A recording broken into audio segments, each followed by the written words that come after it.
Hola, buenos días. Sean bienvenidos al programa del día de hoy, en el cual hablaremos sobre la leyenda de Cantuña. Haremos una deconstrucción, es decir, hablaremos de la parte verdadera y la parte fantasiosa de esta grandiosa leyenda quiteña. Bueno, comencemos. El día de hoy tenemos a uno de los miembros más carismáticos de este equipo. Se lo conoce como el historiador viajero, el señor Pepe Ramos. Por favor, comienza con el relato que nos vas a narrar el día de hoy.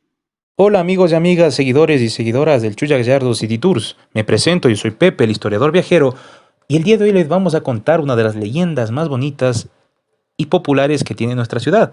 Estoy hablando de la leyenda de Cantuña o del atrio de San Francisco. Empezamos. La tradición de San Francisco, por Federico González Suárez. Hay en mi vieja y original ciudad de San Francisco, de Quito, conocida como la capital Shiri, ciudad sui generis perdida en la concha blanca de su topografía, una iglesia pétrea, antigua, de estilo primoroso y que levanta en muy alto el consuelo de sus torrecillas en forma piramidal. El gusto arquitectónico que informa su fachada es al decir de los entendidos ecléctico. Nosotros, profanos, mundanos, solo opinaremos que aquel templo colonial, levantado impulsas de la fe, es un prodigio de arte con severidad y aire de misterio. Sobre el entablado grandioso se yerguen estatuas seculares de santos, grises y soberbios. Al frente del templo está el prodigio del atrio y luego la plaza extensa y desmantelada. Hay una tradición popular y nebulosa acerca de cómo construyóse el mencionado atrio. Vamos a ello.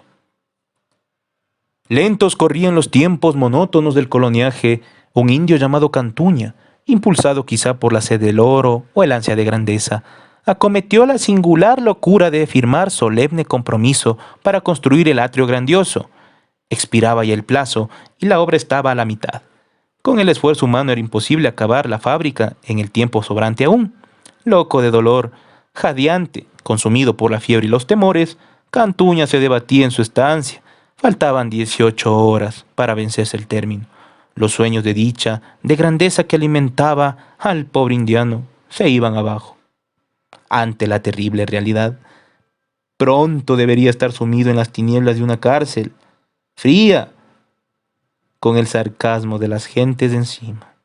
El orgullo innato de indio le devoraba. Moría ya la tarde lujuriosa en un crepúsculo de fuego. Las campanas de las escasas iglesias llamaban con sonoridad la oración de la tarde. Flotaba un aroma campesino y puro. Desiertas iban quedando las callejas tortuosas y sin empedrar. La poca gente se dirigía al templo o presurosa a encerrarse en el hogar. Cantuña veía danzar alrededor de la estancia, sumido en penumbra, formas extrañas y diabólicas. Jadeante, ansioso, el mísero corría largos pasos la habitación. No le valían ni los rezos ni las súplicas al cielo. Creyó distinguir una voz misteriosa que lo exhortaba a implorar remedios a Dios, y así lo hizo. Conforme iban saliendo de su boca las palabras de la oración, un bálsamo inefable de consuelo parecía descender sobre él. Acabada la plegaria, Cantuña se dirige a San Francisco. Secreta esperanza le dice que el Señor ha entendido su ruego, mandando que la obra concluyera. Por un ángulo de la plaza, envuelto en una amplia capa, apareció Cantuña. Sus ojos creyeron vislumbrar obreros divinos que daban la última mano al atrio gigantesco. Palpitó su corazón de gozo y la oración de gracia brotó ferviente de su pecho. Y vio luz, mucha luz, pero la visión se esfuma ya. La regresión a la realidad fue rápida y dolorosa. Se había engañado. La ira salió de su corazón y la blasfemia vibró por el espacio. Pero, ¿qué era aquello? ¿Otra vez se engañaba? De entre los hacinamientos de piedras salió un personaje misterioso, envuelto de manto rojo. Su rostro estaba negro, sudoroso, sonrisa enigmática se dibujaba en su enorme boca. Calzaba botas retorcidas y también rojas. Poco a poco el fantasma se acercaba al estupefacto indígena. Cantuña, le dijo, sé cuál es tu dolor. Sé que mañana serás desgraciado y maldito, pero yo puedo consolarte en tu aflicción. Antes de que asome el alba, el atrio estará concluido. Tú, en cambio, firmarás Oye este contrato. Yo soy Luzbel, Lucifer, Satanás, Belcebú, y quiero tu alma. ¿Aceptas? El indio no vaciló. Aceptó sin dudar.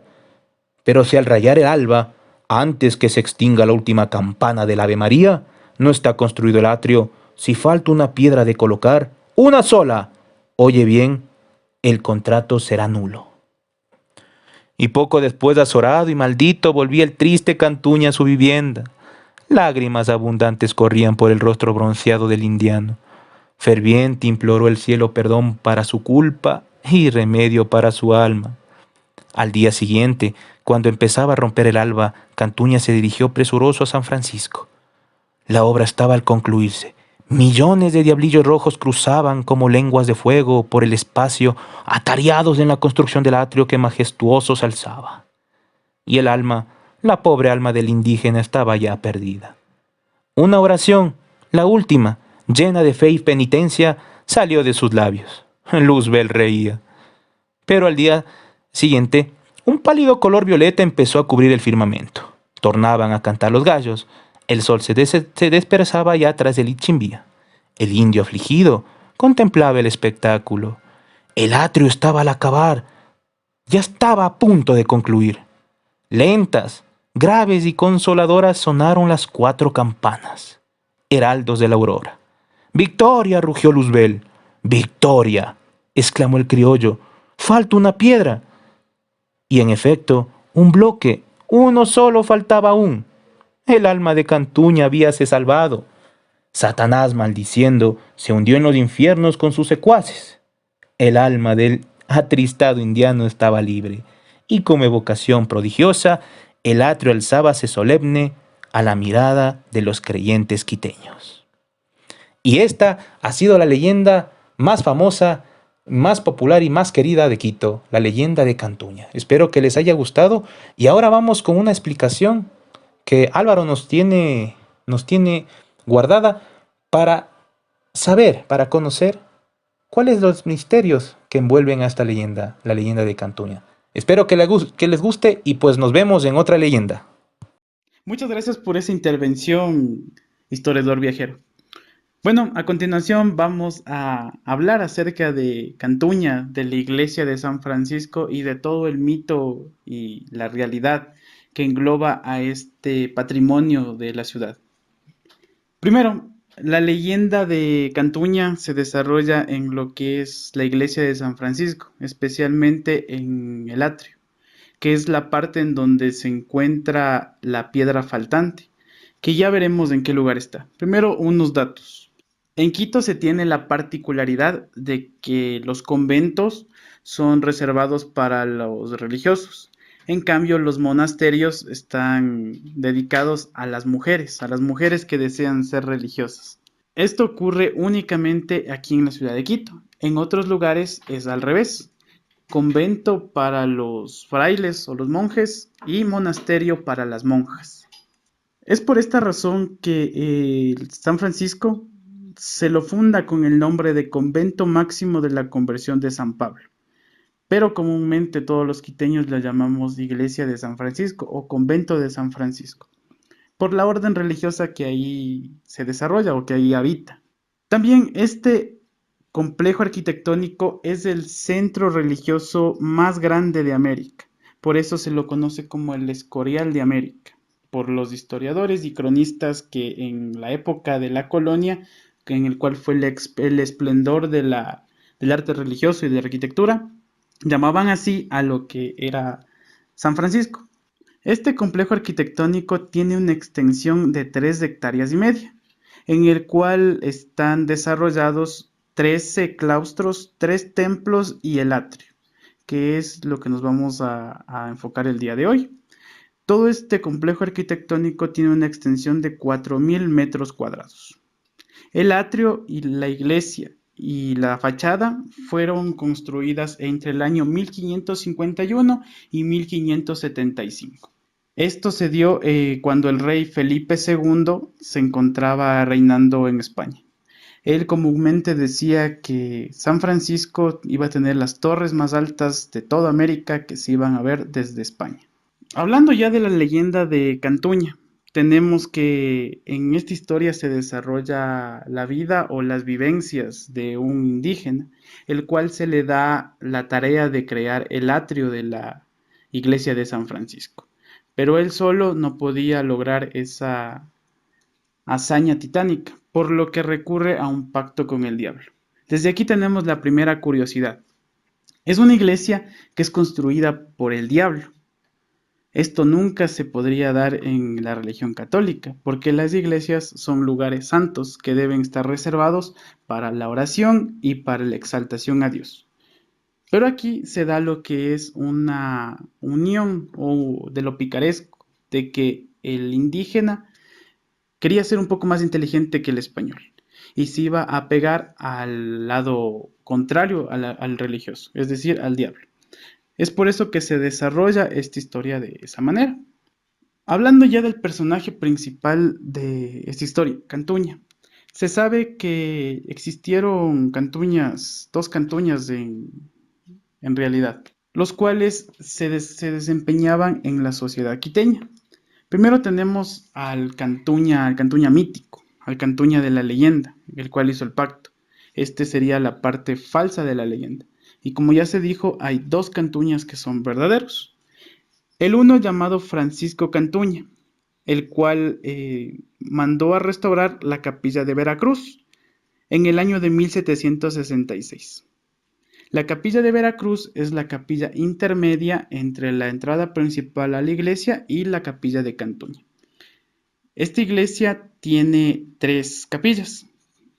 La principal, que es la más grande, la puerta de ingreso, la capilla de Veracruz, que en época colonial era únicamente para españoles, y la capilla de Cantuña, que era destinada para los indígenas, que en esa época recibían la misa de la puerta para afuera. Ellos no podían entrar hasta ser bautizados.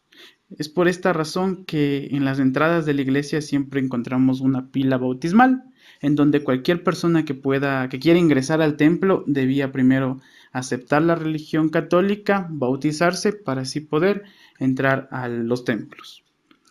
Sigamos hablando de este personaje, Francisco Cantuña.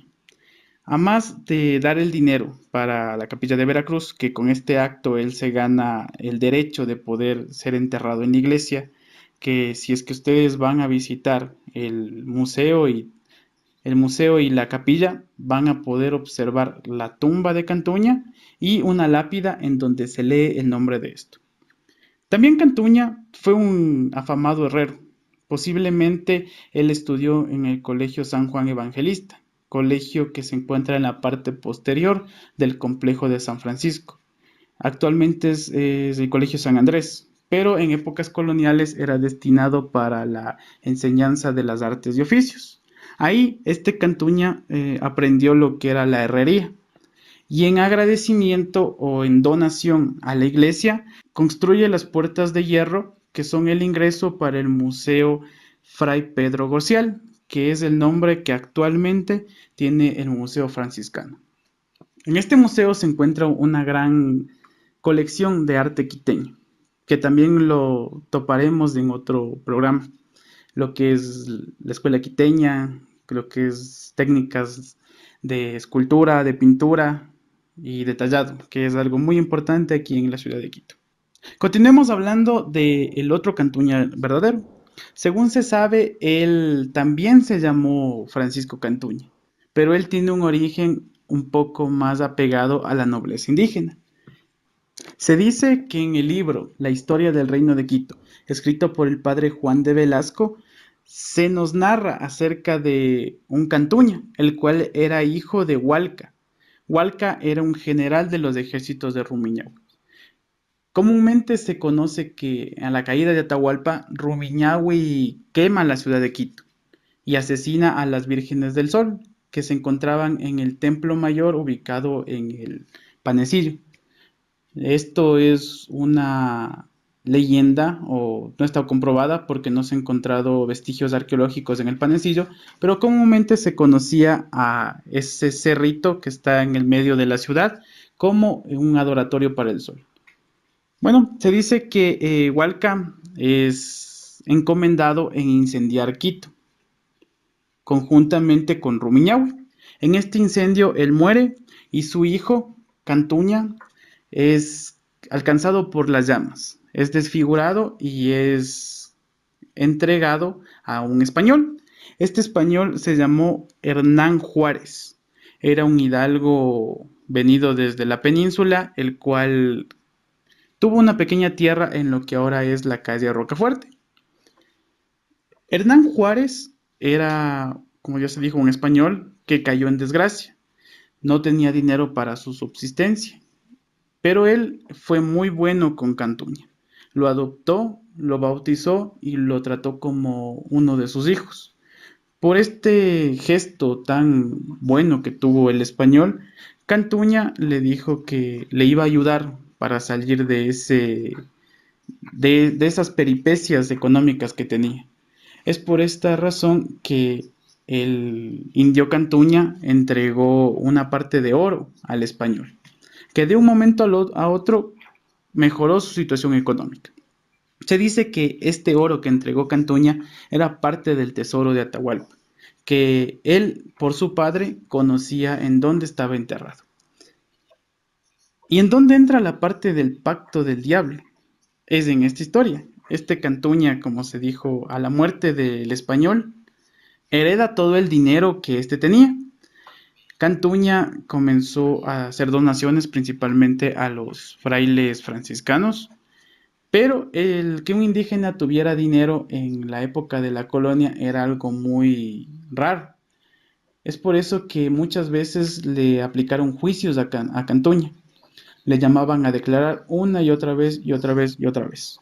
Es aquí en donde se sabe que Cantuña, en uno de estos juicios, habla acerca de que él tenía el dinero por un pacto que hizo con el diablo. Y este pacto consistía en que si el diablo le entregaba oro y riquezas, él le entregaría su alma. Esto podemos verlo en documentos que se encuentran en el Fondo Histórico de Quito, en el cual se nos narra este curioso acontecimiento de la historia de Quito. Entonces, para recapitular, tenemos tres Cantuñas. Tenemos dos Cantuñas verdaderos y un Cantuña falso. El Cantuña falso, el de la leyenda, Cantuñas verdaderos, herrero y descendiente de la nobleza inca.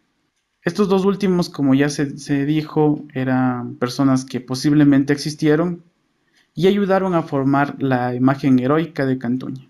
¿Por qué? Porque Cantuña fue una representación de la represión o de la desconformidad que tenía el indígena con el español. Es por eso que esta leyenda se ha convertido en una de las más importantes que tiene la ciudad de Quito. Pero bueno, ¿dónde está la famosa piedra que falta? Muchas veces cuando nosotros vamos a la plaza de San Francisco, intentamos buscar la piedra en la iglesia, también en la plaza, para que se puedan dar una idea de en dónde se encuentra la piedra. Vamos a hacer un viaje mental hacia San Francisco. Coloquémonos enfrente de la puerta principal de la iglesia de San Francisco. Vamos a ver lo que es la entrada con sus grandes portones, una escalinata en forma semicircular, de forma de rosetón. Nos vamos a localizar justo en ese punto, en medio de las escalinatas de forma circular. De ahí vamos a ver a la parte a mano derecha, como yéndonos para el norte, a la iglesia de la Merced. Vamos a observar las caídas de agua que se encuentran en esa parte de la iglesia, específicamente en el lado norte del atrio. Ahí tenemos que fijarnos en como ya se dijo, las caídas de agua. Contemos cuántas caídas de agua hay. Y veremos que justo al lado de la escalera semicircular falta una de las caídas de agua. Supuestamente esta es la piedra que falta en la construcción del atrio y por la cual Cantuña se salvó de ser arrastrado hacia los infiernos. Bueno, ese ha sido el programa del día de hoy. Espero que haya sido de su agrado. No olviden dejar su like, suscribirse y activar la campana para saber cuándo se publicará el siguiente programa. También para recordarles que estamos en Spotify, en iVoox y por supuesto en Facebook, donde se publica contenido extra en la página del Chuya Gallardo. Muchas gracias.